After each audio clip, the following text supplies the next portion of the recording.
Yesus, Anak Allah Maha Kudus, tercurahlah darah-Mu yang kudus. Surga bumi sujud menyembah-Mu, Allah Bapa dalam nama-Mu. Kudus kasih-Mu Yesusku, kudus kasih-Mu Bapakku. Kudus, kuduslah Roh Kudus-Mu, kudus, kudus nama-Mu. Boleh kita berikan tepuk tangan yang terbaik bagi Dia, saudara. Mari sama-sama nyatakan pujian. Yesus, Anak Allah Maha Kudus, tercurahlah darah-Mu yang kudus. Surga bumi sujud menyembah-Mu, Allah Bapa dalam nama-Mu. Sama-sama. Kudus kasih-Mu Yesusku, kudus kasih-Mu Bapakku. Kudus, kuduslah Roh Kudus-Mu, kudus, kudus nama-Mu. Sama-sama angkat suaramu. Kudus kasih-Mu Yesusku, kudus kasih-Mu Bapakku. Kudus, kuduslah Roh Kudus-Mu, kudus, kuduslah nama-Mu. Mari saya undang kita bangkit berdiri sama-sama dengan iman, katakan oh. Kudus kasih-Mu Yesus, kudus, kudus kasih-Mu Tuhan.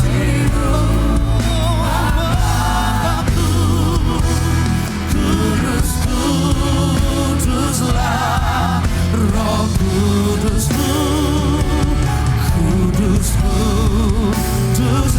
Sekali lagi nyatakan pujian ini, saudara, katakan kudus kasih-Mu Yesusku, kudus kasih-Mu Bapakku.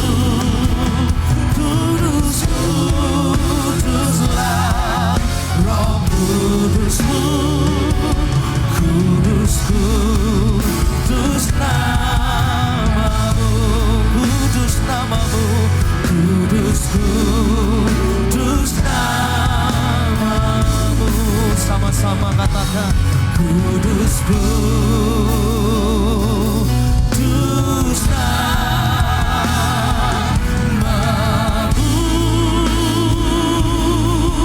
Oh, kudus nama-Mu Tuhan. Mari nyatakan ucapan syukur. Di hari ini kami mau mengingat peristiwa bagaimana Tuhan rela dicambuk, diludahi, naik ke atas kayu salib untuk menebus dosa dan pelanggaran kami. Via Dolorosa menjadi saksi bagaimana penderitaan-Mu, darah-Mu tertumpah. Dan kami percaya Tuhan, itu semua Kau lakukan karena Kau mengasihi kami. Amin. Terima kasih Bapa. Terima kasih Yesus.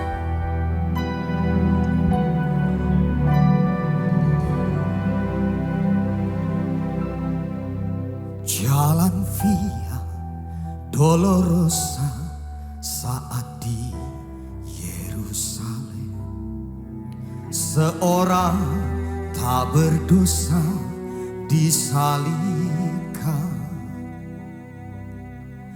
dicaci dan dihina, diteriakan kematiannya. Oh, dia disiksa dan didera, dicambuk di tubuhnya, mahkota duri pada kepalanya,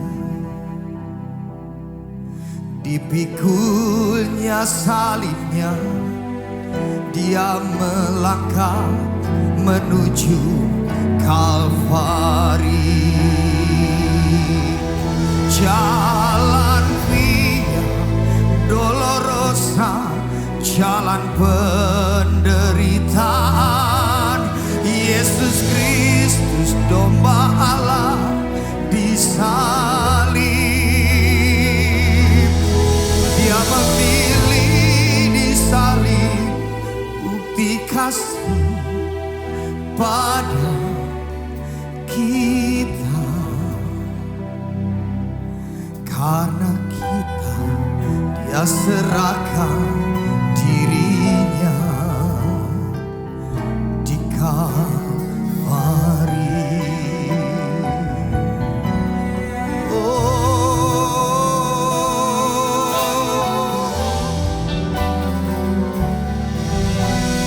Sama-sama katakan, dia disiksa. Dia disiksa dan didera, dicambuk di tubuhnya, mahkota duri pada kepalanya, dipikulnya salibnya, dia melangkah menuju Kalvari. Katakan, jalan Via Dolorosa, jalan penderitaan. Yesus Kristus domba Allah disalib. Dia memilih disalib, bukti kasih ada kita. Karena kita, dia serahkan dirinya di Kalvari. Katakan, darahnya mengalir, membasuh dosa, membukakan jalan kepada Allah. Jalan Via Dolorosa, jalan penderitaan. Yesus Kristus domba Allah disalib. Dia memilih disalib, bukti kasih pada kita. Karena dirinya di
terbesar dalam hidup kami bukan saat kami sakit lalu kami sembuh.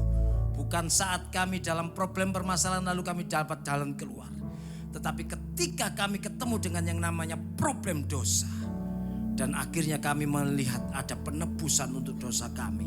Dan kami berbalik dari jalan-jalan kami yang jahat menuju jalan kebenaran daripadamu. Itu sesungguhnya mujizat terbesar buat manusia. Untuk itu tidak ada cara lain. Engkau harus turun menjadi manusia dan mati di atas kayu salib. Menggantikan kami yang harus menderita. Sehingga akhirnya kerajaan sorga itu menjadi bagian kami. Hari ini Tuhan, kami buka hati pikiran kami, pendengaran kami. Urapi kami supaya kami lebih dan lebih lagi mengerti akan firman-Mu. Terlebih lagi kami dimampukan untuk melakukan firman-Mu. Karena kami tahu ketika kami melakukan firman-Mu itu menyenangkan hati-Mu.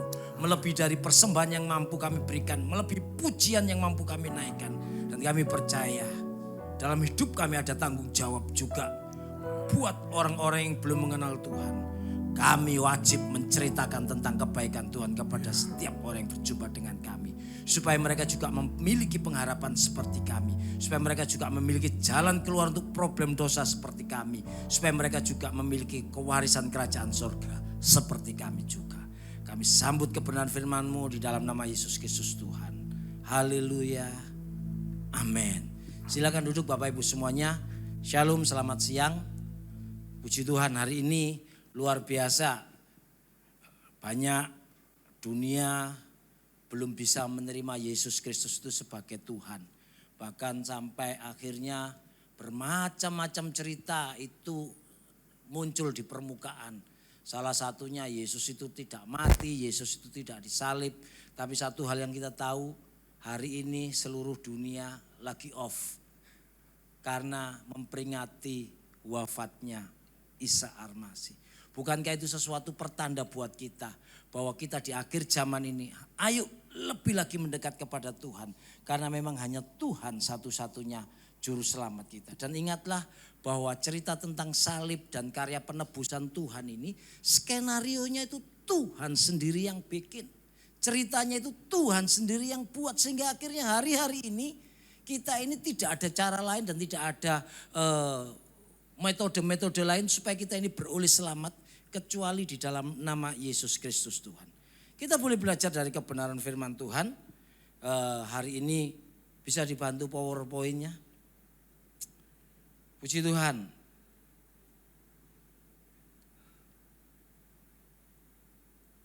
Ya, tema tahunan kita hari ini adalah kita hidup di dalam dimensi Tuhan. Dan resolusi tahun 2023 kita adalah menjadi inspirasi bagi itu sesama kita. Dan ingatlah April ini adalah bagaimana kita menerjemahkan kasih Tuhan di dalam kehidupan kita. Sehingga akhirnya dengan kita hidup ini kita wajib menyampaikan kasih Tuhan yang sudah kita miliki, yang kita sudah rasakan. Untuk juga orang-orang lain yang lagi bimbang, yang lagi galau hatinya, bahkan yang belum mengenal nama Yesus lewat hidup kita. Mereka akhirnya juga mengenal Yesus Kristus Tuhan. Nah, puji Tuhan, kita tahu bahwa skenario karya penyelamatan Tuhan itu dimulai di awal zaman saat penciptaan terjadi. Yaitu saat kejadian Adam dan Hawa manusia pertama itu berbuat dosa. Kalau kita lihat di dalam Kejadian pasal yang ketiga yang ke-15 diceritakan demikian. Aku akan mengadakan permusuhan antara engkau dan perempuan ini. Antara keturunanmu dan keturunannya. Keturunannya akan meremukkan kepalamu dan engkau akan meremukkan tumitnya. Dari kalimat ini ternyata waktu manusia jatuh dalam dosa. Untuk memperbaiki keadaan ini tidak ada manusia yang lain yang bisa membuatnya. Kecuali lewat skenario yang sudah digambarkan oleh Allah Bapa dari kitab Kejadian yang kita baca hari ini. Yaitu bahwa lewat keturunan perempuan jalan keselamatan untuk manusia itu terbuka lebar. Kenapa kok ada keturunan manusia yang dari perempuan? Karena kita tahu yang namanya keturunan itu pasti adalah hasil dari keturunan laki-laki dan perempuan. Tapi khusus untuk juru selamat yang bisa menyelamatkan manusia. Tidak ada intervensi benih manusia yang namanya pria laki-laki yang akan bisa menyelamatkan kecuali itu hadir karena Allah Bapa. Dan kita tahu itu adalah Yesus Kristus Tuhan. Dia hadir bukan karena ada benih laki-laki, dia hadir karena memang kasih karunia Tuhan turun atas Maria. Dan lewat Maria itulah keselamatan kita boleh terjadi. Dan penggenapannya kita bisa lihat keturunan perempuan akan menemukan kepala ular yaitu iblis. Tetapi kepala ular itu akan menghancurkan kakinya. Dan kita tahu penggenapan dari cerita ini adalah Yesus memang secara fisik diremukkan di atas kayu salib. Dia dicambuk, dianiaya, dipukul, dihina. Dan hari ini kita lagi memperingati sengsara Yesus di atas kayu salib itu. Tetapi ingat, lewat kematian itulah kuasa iblis dihancurkan. Kunci kerajaan maut yang tadinya di tangan setan itu sekarang sudah dirampas. Dan sekarang menjadi kunci kerajaan surga yang kita tahu kunci kehidupan manusia ini ada di dalam tangan Yesus Kristus Tuhan. Oleh sebab itu buat kita semua hari ini yang kita mengerti tentang hal ini. Bayangkan kejadian ini ditulis zamannya Adam di mana manusia belum banyak, saat itu baru 2 orang. Tetapi skenario penyelamatan itu sudah digambarkan oleh Allah lewat anaknya yang tunggal. Bukankah ini sesuatu yang luar biasa buat kita semua? Dan hari ini kita juga belajar bagaimana dari kitab yang berikutnya, kalau kita bisa melihat pengorbanan Ishak yang mana sampai hari ini pihak sebelah masih mengklaim yang dikorbankan itu adalah Ismail, sementara orang-orang Kristen ngotot harus Ishak. Tetapi sesungguhnya orang yang benar itu tahu jawabannya lewat ayat ini. Bahwa Kejadian pasal yang ke-22 ayat yang ke-13 itu katakan, lalu Abraham menoleh dan melihat seekor anak domba jantan di belakangnya yang tanduknya tersangkut dalam belukar. Abraham mengambil domba itu lalu mengorbankannya sebagai korban bakaran mengganti anaknya. Sekarang kalau kita sudah tahu bahwa Ishak tidak dikorbankan, yang dikorbankan adalah domba. Ya sudah, mereka mau klaim apa aja, silakan aja. Yang pasti kejadiannya bukan Ishak, bukan Ismail, tapi domba yang disembelih. Artinya bahwa di dalam ketaatan Abraham ada mujizat. Di dalam ketaatan Abraham ada berkat. Buat kita semua juga sama hari ini. Mungkin kita hari-hari ini butuh berkat Tuhan, butuh mujizat Tuhan. Pertanyaannya, sudahkah kita taat seperti Abraham? Ketika Abraham mendapat perintah untuk mengorbankan anaknya ini, usia Abraham sudah lanjut umur. Diceritakan mungkin umurnya bisa 100 tahun lebih saat itu. Bahkan konon penyelidikan firman Alkitab ini membicarakan bahwa Ishak ketika dipersembahkan itu bukan umur belasan tahun, saudara. Dikatakan umur sekitar 30 tahun, coba bayangkan. Sehingga kalau 30 tahun itu dia fight dengan bapaknya pasti bisa. Apalagi bapaknya sudah tua, itu yang pertama. Yang kedua juga Ishak ini sempat bertanya kepada bapaknya. Bapak, api sudah ada, kayu bakar sudah ada. Pisau untuk memotong dan membunuh domba ini sudah ada. Lalu anak dombanya ini mana? Dan Abraham, mungkin orang-orang bisa ngomong ini kalimat ngeles gitu saudara, kalimat menghindar, alibi. Tapi itulah kalimat orang yang beriman, kalimat orang yang taat, yang tanpa kadang dia sadari, tiba-tiba dituntun oleh Tuhan untuk ngomong bahwa nanti di atas gunung Tuhan menyediakan. Bohongkah Abraham saat itu? Mungkin sepintas kita ngomong itu bohong karena dia tahu bahwa Abraham harus mengorbankan anaknya. Tetapi secara iman, orang yang taat itu akan melihat mujizat. Orang yang taat akan melihat berkat. Dan akhirnya kejadiannya jelas saudara. Keluaran itu di ayat pasal 12 ayat 22 dikatakan bahwa Ishak tidak jadi dikorbankan oleh Abraham untuk dipersembahkan sebagai gantinya. Allah menyiapkan seekor domba jantan yang tanduknya tersangkut dalam belukar. Bukankah itu juga tipologi dari Yesus Kristus yang dipersiapkan untuk menggantikan saudara dan saya dengan mahkota duri di atas kepalanya. Sehingga lewat darah Kristus itulah penebusan untuk manusia terjadi. Dan kejadian ini saudara, itu 2000 tahun sebelum Yesus hadir di Bethlehem. Sebelum Allah menjelma manusia lewat rahim Maria di kota Bethlehem. 2000 tahun sudah dikasih perlambangan seperti ini, sudah dikasih nubuatan seperti ini, sudah dikasih tanda seperti ini. Sehingga akhirnya kita mengerti lewat pengorbanan Kristus, manusia yang harusnya dimurkai ini mendapat jalan keluar keselamatan dan mewarisi sorga. Bukankah kita wajib bersuka cita hari ini? Mungkin beberapa di antara kita harus lagi menghadapi tes case seperti Abraham. Ada banyak hal yang kadang iman kita ini kadang harus dimunculkan tuh mengalahi rasio kita. Coba bayangkan. Ketika Abraham diberi perintah oleh Allah untuk mengorbankan anaknya. Bukankah itu di luar logika?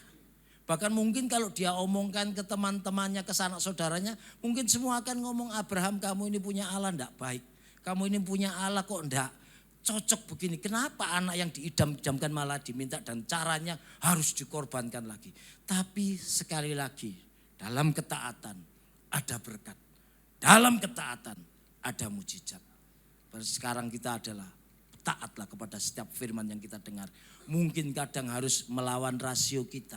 Pak, minta maaf Pak Pendeta. Jumat Agung ini tahun depan ada lagi kah?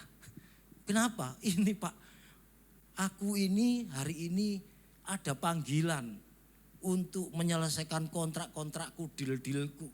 Sehingga harus tidak bisa ke gereja. Bayangkan saudara, di hari Jumat Agung pun orang-orang yang mengejar berkat itu sampai berani melakukan suatu tindakan-tindakan yang notabene adalah kadang itu kurang dan tidak menyenangkan hati Tuhan.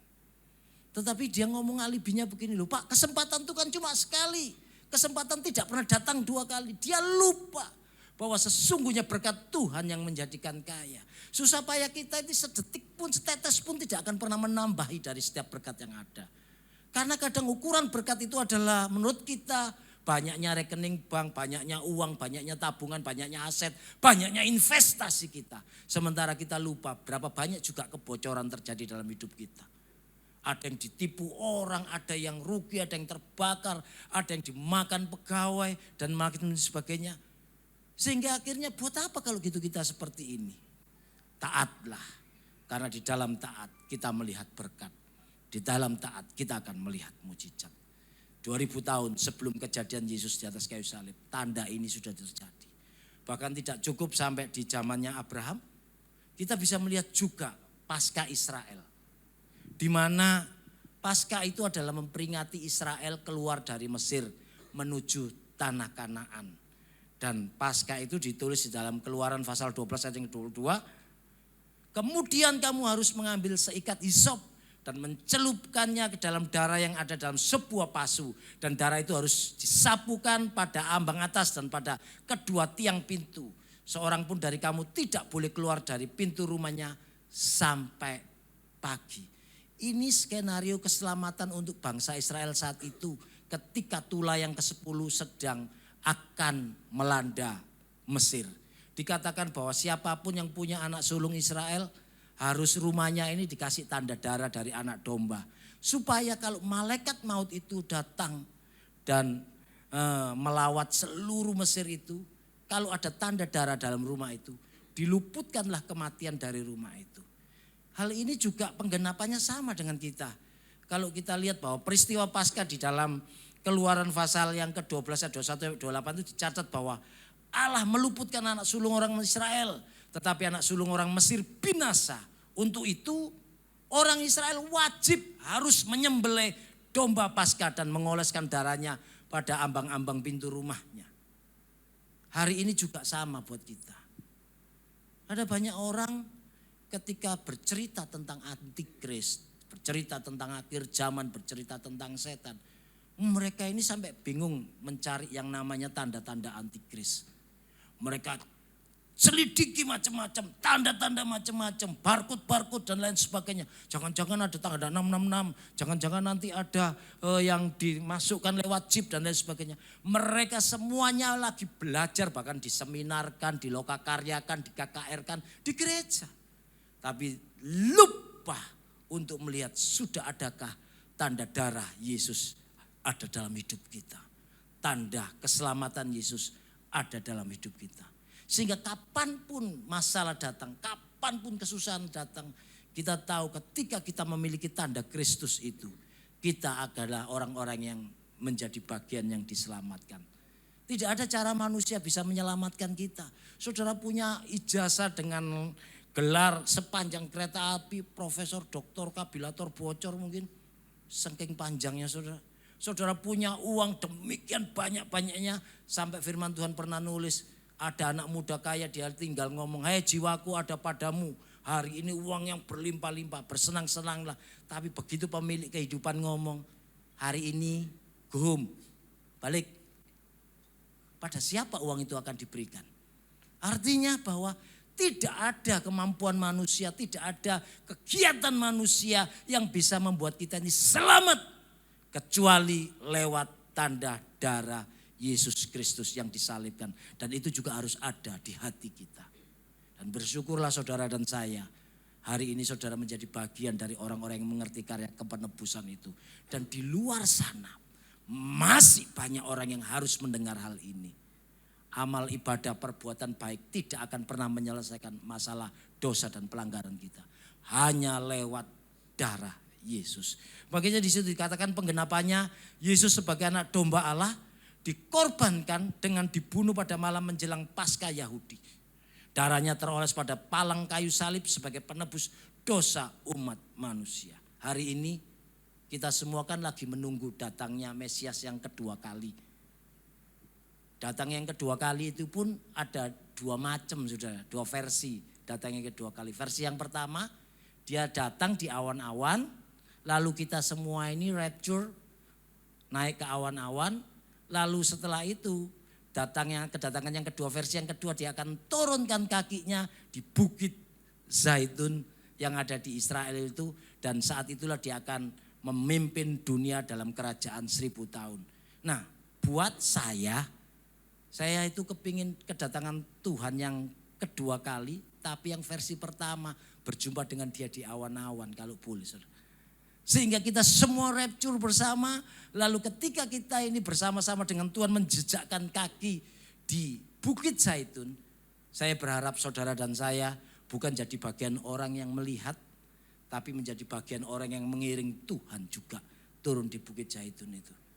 Bukankah itu sesuatu yang luar biasa? Hari ini Israel itu sampai hari ini tetap berdoa di tembok ratapan, mohon supaya Mesias yang versi Sakaria ini, kakinya di Bukit Zaitun ini terjadi. Sementara Mesias yang versi Mika, mereka belum terima sampai hari ini. Dikatakan bahwa, "Hei Bethlehem Efrata, engkau bukan lagi yang terkecil di antaramu, karena daripadamu akan bangkit." Wah, mereka tahu ayat ini tapi mereka masih enggak ngeh kalau itu Mesias. Tapi mereka tetap terus berdoa. Paling tidak, ayo kita menjadi bagian dari orang-orang itu. Bagaimana caranya? Miliki tanda Yesus itu. Tanda Yesus bukan cuma saudara harus cari perjamuan kudus. Ini kan darah Yesus. Kalau gitu aku mau oleskan ke tanganku. Supaya kalau aku menyentuh apapun menjadi berkat. Aku oleskan ke mobilku. Supaya mobilku tidak ditabrak orang, tidak dicuri orang. Bahkan beberapa ibu-ibu ngoles ini di sepatu suami. Kenapa? Enggak Pak, biar pulang dari kantor jalannya lurus ke rumah. Enggak belok ke kanan, enggak belok ke kiri. Wah, saudara, darah ini suci, kudus dan mulia untuk manusia. Bukan untuk benda-benda ini. Oleh sebab itu begitu kita menghargakannya. Bukan hanya sebagai simbolis begini. Imani di dalam hati kita. Ada tanda Yesus. Paling tidak tanda Yesus itu adalah karakter Kristus itu loh. Harus ada menjadi bagian dari hidup kita. Kenapa? Karena dengan karakter Kristus kita ini mengejar sesuatu dan belajar sesuatu yang mana Kristus itu mau Dan kita ini mampu sesungguhnya. Tapi setan tidak mampu. Tapi yang seringkali kita tidak mau juga. Coba saudara disuruh mengalah. Pasti bisa. Tapi seringkali tidak mau. Disuruh mengampuni. Pasti bisa. Tetapi tidak mau. Oleh sebab itu kenapa kita kejar sesuatu yang spektakuler. Mujizat, sakit sembuh, miskin jadi kaya. Sementara itu setan juga bisa lakukan yang seperti itu. Kalau kita tanamkan iman kita kepada fenomena-fenomena yang seperti ini, kita akan menjadi bagian dari orang-orang yang gampang disesatkan di akhir zaman. Karena di mana-mana nanti keajaiban-keajaiban itu akan muncul. Tetapi ketika ada tanda Kristus, ada karakter Kristus menjadi bagian dari hidup kita. Kapanpun malaikat itu meniupkan trompetnya untuk mengangkat manusia yang percaya kepada Yesus, yang bersiap dan berjaga-jaga. Kita pun menjadi orang-orang yang satu frekuensi dengan trompet malaikat. Dengan demikian kita langsung juga ikut diangkat. Paling tidak miliki tanda Kristus dalam hidup kita. Dan peristiwa Musa ini, itu peristiwa 1500 tahun sebelum Yesus hadir. Sudah diberi tanda Paskah. Bahwa nantinya akan ada domba pengganti untuk menebus dosa manusia. Dan tidak cukup di Paskah ini, di zaman Musa juga ada yang namanya ular tembaga.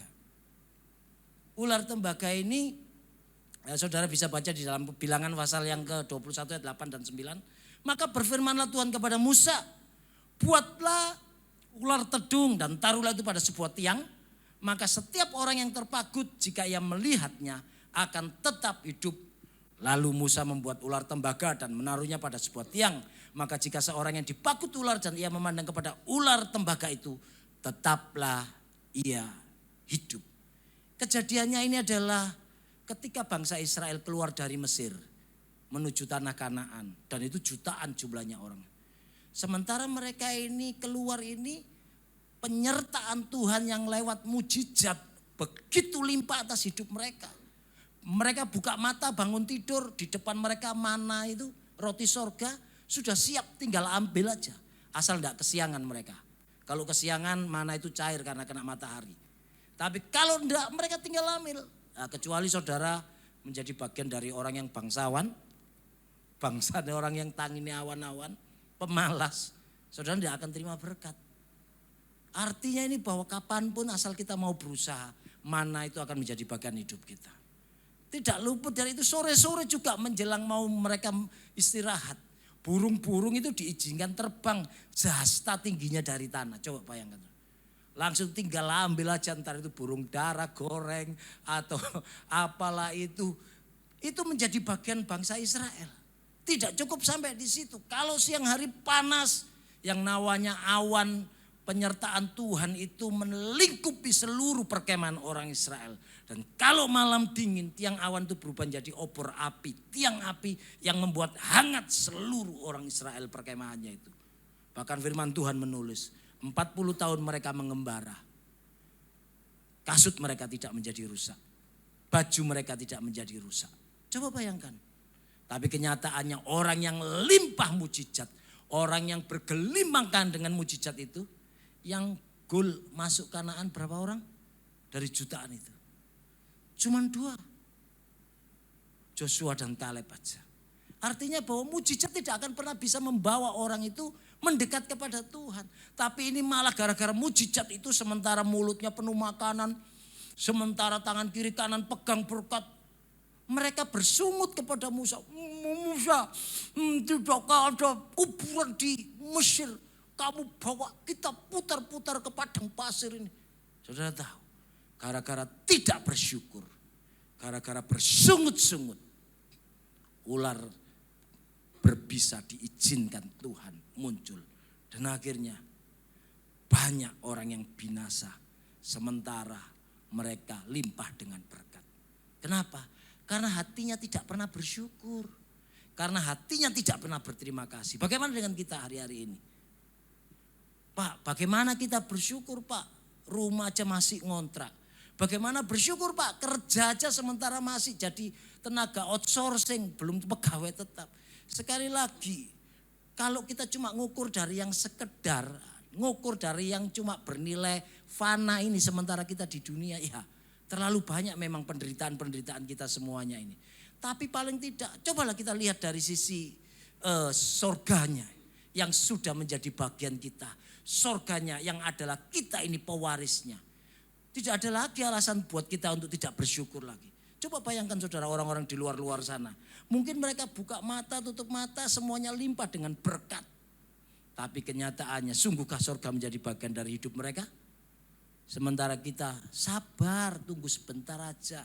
Umur manusia 70-80 tahun, lewat daripada itu firman Tuhan nulis kelebihannya hanya banyak susah payah aja. Tetapi dari yang 70-80 tahun kalau kita bertahan, kalau kita bersyukur, tidak pernah bersungut.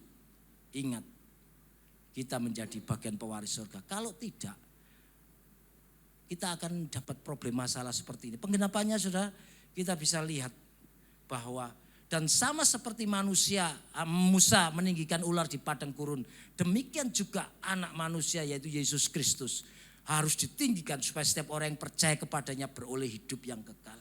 Yesus mati di atas kayu salib supaya setiap orang yang percaya kepadanya akan memperoleh hidup yang kekal. Mungkin beban permasalahan dalam kehidupan kita sehari-hari penuh, banyak. Kayaknya malah kita menjadi orang yang paling menderita di atas muka bumi ini. Tapi yang paling penting sekarang ini adalah, masihkah kita percaya dan berharap ada tanda Yesus dalam hidup kita, serta tidak keluar persungutan dalam diri kita. Ketika kita tidak bersungut, ketika kita mengerti tentang mengucap syukur, ketika itulah damai sejahtera Allah akan limpah dalam hidup kita. Setelah 1500 tahun, maju lagi mendekat ke zamannya Yesus, kita lihat zamannya Daud. Daud menulis kitab Mazmur, pasal 22 ayat 1 dan ayat yang ke-18. Kalau saudara ada waktu nanti di rumah, saudara baca semuanya ini, pasal 22 itu ya. Di situ diterangkan bahwa untuk pemimpin biduan menurut lagu Rusa di kala fajar Mazmur Daud. Allahku, Allahku, mengapa engkau meninggalkan aku? Aku berseru tetapi engkau tetap jauh dan tidak menolong aku. Bahkan di ayat ke-19 ngomong begini. Mereka membagi-bagi pakaianku di antara mereka. Dan mereka membuang undi atas jubahku. Coba bayangkan saudara. Saat itu Daud yang adalah raja. Siapa berani membuang undi raja untuk rebutan jubahnya. Tetapi kalimat juga yang di pasal yang ayat yang kedua itu katakan. Itu kan kalimat yang sama teriakan Yesus ketika di atas kayu salib. Daud 1000 tahun sebelum Yesus hadir. Tetapi Daud bisa menggugah Mazmur yang seperti ini. Yang adalah juga tanda-tanda tentang apa yang akan dialami oleh Sang Mesias itu. Bukankah kita juga sama hari ini? Ada banyak kita diantaranya berbicara tentang Mesias. Mereka itu ngomong tentang Mesias ala kadarnya. Wah, Mesias itu cuma nabi. Mesias itu orang yang patut dihormati tapi bukan Tuhan. Tetapi Daud ini loh saudara. Dia yang adalah nenek moyangnya Isai, nenek moyangnya Daud ini, nenek moyangnya Yesus Kristus Tuhan. Itu adalah Daud yang menulis Mazmur ini. Dan ini ditulis 1000 tahun sebelumnya itu.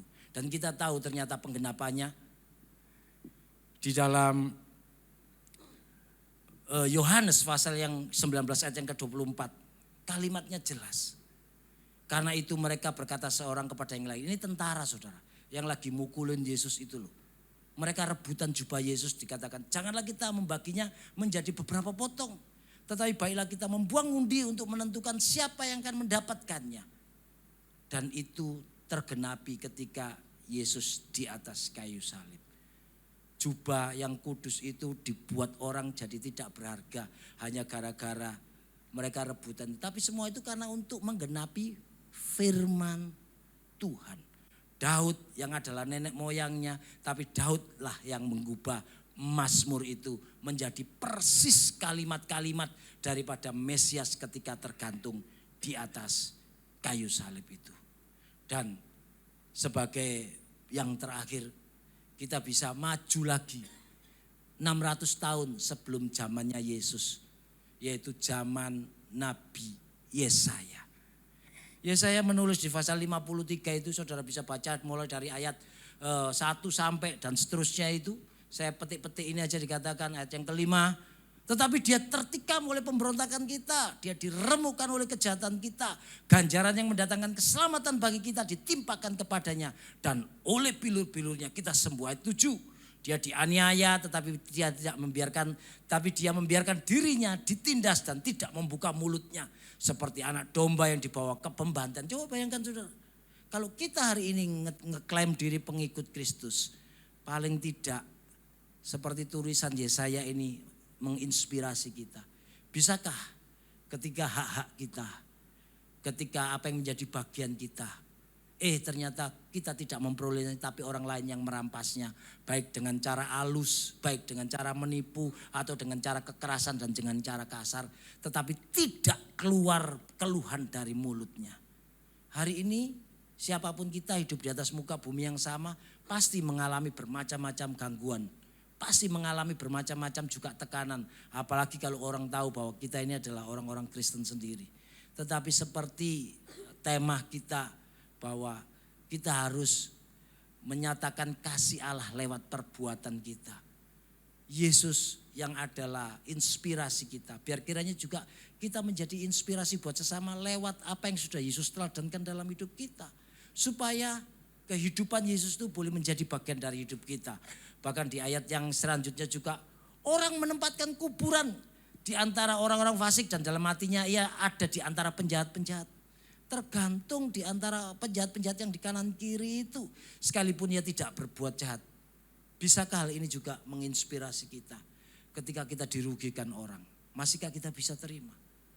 Ketika kita ini ditekan, ketika kita ini tidak mendapat apa yang menjadi jatah dan bagian kita. Jangan-jangan malah kita teriak lebih keras daripada orang-orang di jalanan itu. Dengan tujuan supaya orang-orang melihat kita, simpati kepada kita.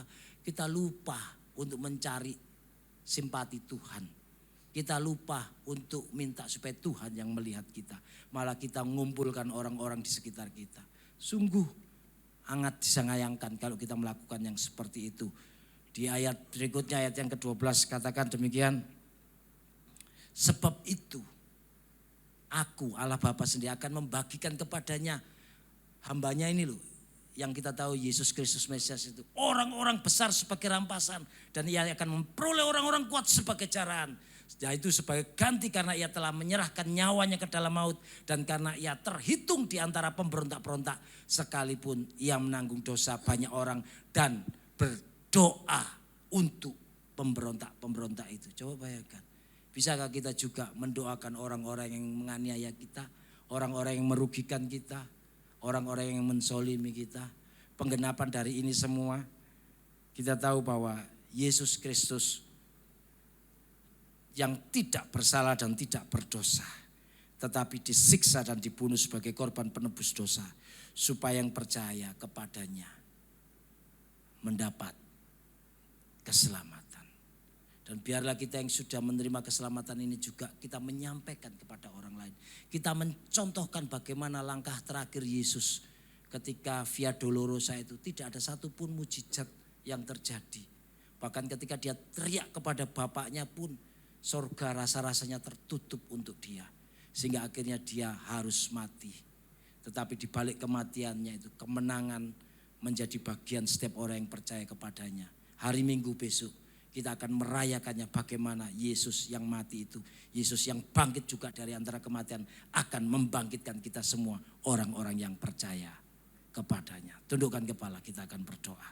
Haleluya, haleluya. Terima kasih Tuhan untuk firman-Mu yang mengajar kepada kami supaya kami mengerti bahwa kami harus juga meneladani kasih Yesus yang sudah tercurah buat kami semua.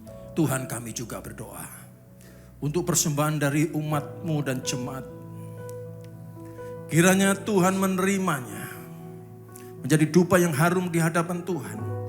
Dan persembahan ini berkenan kepada Tuhan sebagaimana persembahan Habel. Tuhan, berikan kemurahan-Mu, balas kebaikan dan kerelaan hati jemaat-Mu.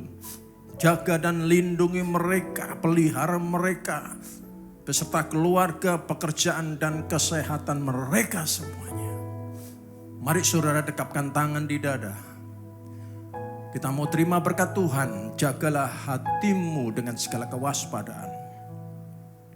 Karena dari sanalah terpancar kehidupan. Jemaat yang dikasihi Tuhan, pulanglah, jadilah berkat. Terimalah berkat rahmat anugerah sukacita dari Allah Bapa di surga. Di dalam putra tunggalnya Yesus Kristus yang telah mati bagi dosa kita. Dan bangkit pada hari yang ketiga. Sehingga kita menyembah Tuhan Allah yang hidup dan iman kita bukan kepada Tuhan yang mati.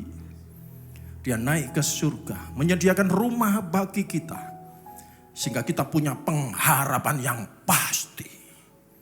Dan dia akan datang kembali untuk kedua kalinya menjemput gereja dan umatnya. Yang berjaga-jaga, kudus, dewasa dan bijaksana serta menghakimi dunia. Dan di dalam persekutuannya dengan rohnya yang kudus yang membuat hati kita berkobar-kobar, roh kita menyala-nyala di dalam kasih semula. Roh kudus yang menghibur, menguatkan, memelihara, menginsapkan, menuntun, dan memimpin kita kepada kebenaran dan kekudusan. Serta menjadi saksi Kristus mulai hari ini. Sampai selama-lamanya. Kita tutup dengan doa Bapa kami bersama-sama. Bapa kami yang ada dalam surga, dikuduskanlah namamu, datanglah kerajaanmu, jadilah kehendak-Mu di bumi seperti di surga. Berikanlah kami pada hari ini makan kami yang secukupnya, dan ampunilah kami akan kesalahan kami seperti kami juga mengampuni orang yang bersalah kepada kami. Janganlah membawa kami ke dalam pencobaan, tetapi lepaskanlah kami daripada yang jahat. Karena Engkaulah yang mempunyai kerajaan dan kuasa dan kemuliaan sampai selama-lamanya. Sama-sama katakan Amin. Amin. Puji nama Tuhan, silakan. Kudus kasih-Mu, Yesusku. Kudus kasih-Mu, Bapakku. Kuduslah Roh Kudus-Mu. Kudus namamu. Sama-sama angkat suaramu. Kudus kasih-Mu, Yesusku. Kudus kasih-Mu, Bapakku. Kuduslah Roh Kudus-Mu. Kuduslah namamu. Mari saya undang kita bangkit berdiri sama-sama dengan iman, katakan oh. Kudus kasih-Mu, Yesus. Kudus